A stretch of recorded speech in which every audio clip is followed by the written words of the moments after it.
اگر کسی عورت کا حمل جو ہے وہ 45 دن کے اندر ضائع ہو جاتا ہے، حمل ضائع ہونے کے بعد جس دن بلڈ بند ہو جائے پاک ہو گئی۔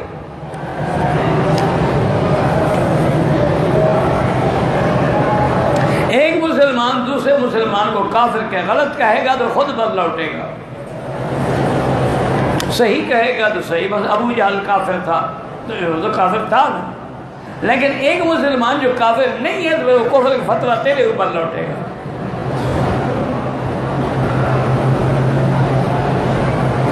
گیٹ کے باہر ڈاکٹر صاحبان انجیکشن لگا رہے ہیں، حاجی صاحبان کو لگوانے چاہیے، بالکل لگوانے چاہیے۔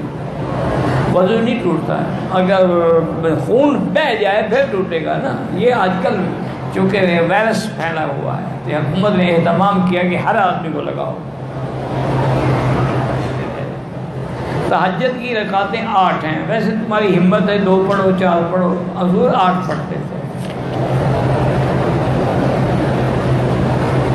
اگر کوئی آدمی کو خوف ہو کہ میں تہجد کے لیے نہیں اٹھ سکوں گا تو وتر عشاء کے بعد پڑھ لے، کوئی مسئلہ نہیں ہے۔ یہ پتہ نہیں کیا لکھا ہے، حلال کرانے کا طریقہ کیا ہے؟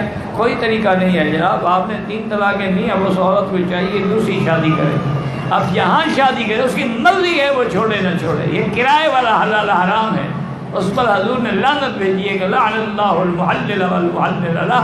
حلال کرانے والے پر بھی لعنت ہے، کرنے والے پر بھی لعنت ہے۔ یہ لوگ کرتے ہیں نا، اچھا جی ایک دن کے لیے بھائی سے شادی کر دی، اچھا بھی تو رات گزار دو، صبح طلاق دے دینا، یہ حرام ہے، دونوں پہ لعنت ہے۔ پھر حلالے کا تو مقصد ہی بہت ہو گیا۔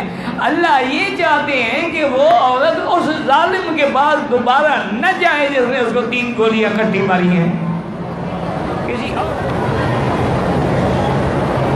ایک آدمی نے پاکستان سے کبوتروں کو دانہ ڈالنا چاہیے، لیکن ایسی جگہ جہاں پاؤں میں نہ آئے۔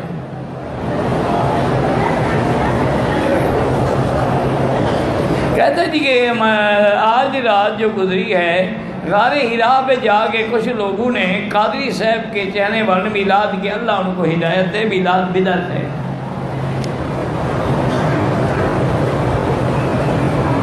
کہتے جی کہ کبوتر چوک میں مرد عورتیں گندم کے دانے اکٹھے کر کے لے جاتے ہیں۔ میں نے پوچھا، کہتے ہیں عورت کھائے گا تو اس کو بچہ پیدا ہوگا، یہ سنت کا نسخہ ہے۔ سنت میں نہیں ہے کہ مرد سے نہیں ہوگا کبوتر سے ہوگا۔